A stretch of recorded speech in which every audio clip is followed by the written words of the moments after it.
Disons que depuis 20 ans que nous avons ouvert notre laboratoire, nous expérimentons des méthodes pour relancer l'activité biologique des sols agricoles.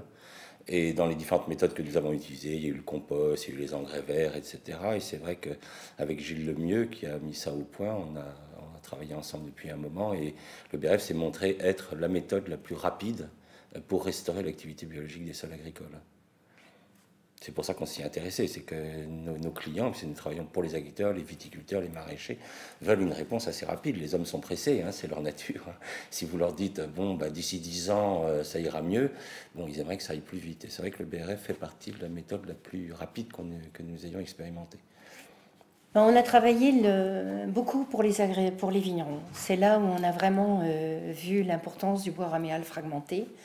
Parce qu'en fait, très vite, les sols des vignerons, beaucoup de vignerons ont mis beaucoup d'herbicides, donc il n'y a plus de faune, il n'y a plus de rentrée d'eau, il y a énormément d'érosion. Et là, on a vu très très vite en diminution de l'érosion, augmentation de la vie dans les sols. Et les vignerons disent que les vignes sont beaucoup mieux enracinées, qu'elles se portent mieux. Donc vraiment, là, le bois raméal fragmenté dans les vignes, et même certains disent que quand on a plus d'activité biologique, eh bien, en fait, ça se sent sur les vins. Le bois raméal fragmenté, en fait, comme pour que ça marche, il faut qu'on en mette beaucoup. Il faut mettre au moins 4 cm d'épais. Il faut couvrir le sol. Donc en fait, en céréaliculture, ça représente beaucoup. Si vous faites sur une parcelle de 10 hectares avec 4 cm, alors que chez un vigneron, en fait, il va le mettre que sous le rang de la vigne. Donc en quantité, on en a moins. Ça marche très bien pour les arboriculteurs, ça marche très bien pour le maraîchage. Donc nous, on dit que ça marche, enfin, le bois raméal fragmenté est utilisable sur les cultures à haute valeur ajoutée. La céréale, bon, c'est trop compliqué à mettre en place. Si on arrivait à mettre vraiment très bien en place ces structures de bois raméal fragmenté, on pourrait vraiment revaloriser des zones qu'on abandonne. On travaille en ce moment sur le COS et on arrive, bien entendu, on ne serait pas sur des rendements énormes, mais on pourrait, je pense, refaire de la vigne, de l'arboriculture dans des endroits qui sont totalement abandonnés. Et c'est aussi une bombe, c'est-à-dire que ça régénère tellement vite les sols qu'on irait vraiment, tout le monde parle de fatigue des sols, de problèmes sur la planète, bon, ça serait vraiment un outil extrêmement important et extrêmement valable. On travaillait avant à l'INRA et on a monté, donc, comme Claude l'a dit, notre entreprise il y a 20 ans. Je veux dire, il y a 20 ans, je pense que les grandes entreprises multinationales et tout, effectivement, devaient se dire, oh, bah, les bourguignons, là, ils vont se casser la figure dans peu de temps, ça marchera jamais et tout. Je pense que maintenant, on le voit par certaines choses, que le message est en train de passer, et avec ces techniques-là, que ce soit le bois raméal fragmenté, le compost, ces multinationales sont en position de faiblesse, puisqu'on va avoir besoin de moins en moins de produits, puisqu'on relance la vie des sols, on aura donc besoin de moins de produits de traitement, de moins de fertilisation. Donc ces gros lobbies voient quelque part leurs intérêts diminuer. Donc, je ne sais pas, on les a peut-être fait rire au début en disant qu'ils vont se casser la figure. Je crois que maintenant, on devient des gens un peu plus gênants parce que ça fait 20 ans qu'on martèle ça et ça commence à rentrer. On commence à en parler dans les facultés, on commence à en parler dans les lycées agricoles. Je pense que s'ils rient, ils commencent à rire jaune parce que ça va devenir gênant pour eux. Et puis il y a quand même un problème qu'il ne faut pas oublier, c'est que c'est l'échec total de la révolution verte. Hein. C'est-à-dire que cette révolution verte dont on s'est gaussé pendant des années, c'est vrai qu'on a augmenté d'un quintal par hectare et par an jusqu'en 1984, mais maintenant on n'augmente plus. Les rendements depuis 20 ans stagnent, et ils stagnent dans le monde entier. Donc ils ne rient plus, c'est-à-dire que leur modèle qui devait répondre à toutes les questions de la planète, ils se rendent compte qu'il était, il était trop simple, que c'est beaucoup plus complexe que ça, le sol. Hein. Il y a des microbes, il y a des animaux, et qu'il va falloir avoir une agronomie beaucoup plus scientifique, hein, en fait très primitive.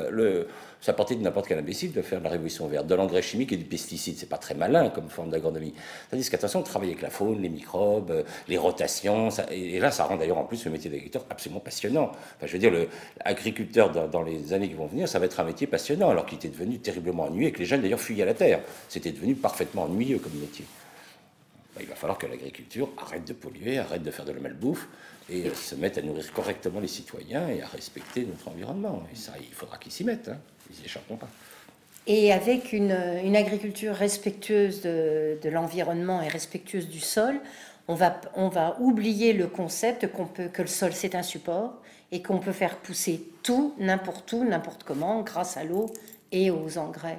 Donc là, je pense qu'on va redéfinir des vocations de sol comme c'était autrefois, comme les paysans le disaient autrefois, mais avec quelque chose, non, on ne va pas retourner à l'âge de pierre, mais avec notre connaissance, connaître la capacité d'un sol à produire de façon durable, sans rajout d'intrants, parce qu'en fait, ce sol sera fait pour ça. Nous, on explique à nos clients, des fois les clients disent, moi j'ai un mauvais sol. Qu'est-ce que ça veut dire un mauvais sol?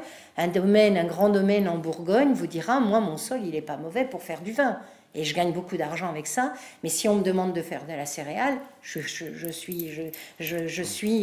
pas d'argent. Donc en fait, revenir à cette chose qu'on a totalement oubliée, parce qu'avec un fertilisant et de l'eau, d'ailleurs on fait tout ce qui est hors sol. Vous n'avez pas besoin de sol puisqu'on fait pousser sur de la vermiculite. Mais c'est pas durable puisque ça coûte du pétrole, ça coûte cher.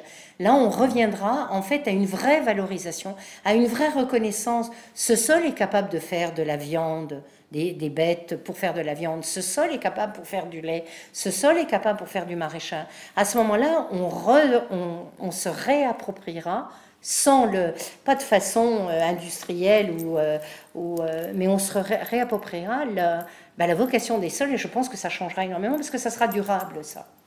Je dis en tant que femme et en tant que mère, je crois qu'on a, tout le monde, on pense avoir des enfants. Moi, j'ai des enfants, j'ai maintenant des petits-enfants, et on a vraiment quelque chose à faire pour eux. Parce que si on continuait comme ça, bon, on est une goutte d'eau dans la mer, mais on n'a pas le droit. C'est vraiment, on n'a pas le droit de laisser ce qu'on est en train de laisser à nos enfants et à nos petits-enfants. Moi, j'ai bénéficié de ce que mes grands-parents, tout le monde, on a tous quelqu'un qui était paysan, il nous a laissé une terre fertile. Ce qu'on est en train de faire, c'est inadmissible. Qu'est-ce qu'on va leur laisser? Une planète, on en parle, les réchauffements de la planète, on n'a qu'à voir tout ça. Et je crois que je leur ferai encore 10 000 fois parce qu'on a vraiment quelque chose à... Il faut leur laisser quelque chose quand même. On n'a pas le droit de tout piller quand même. Voilà.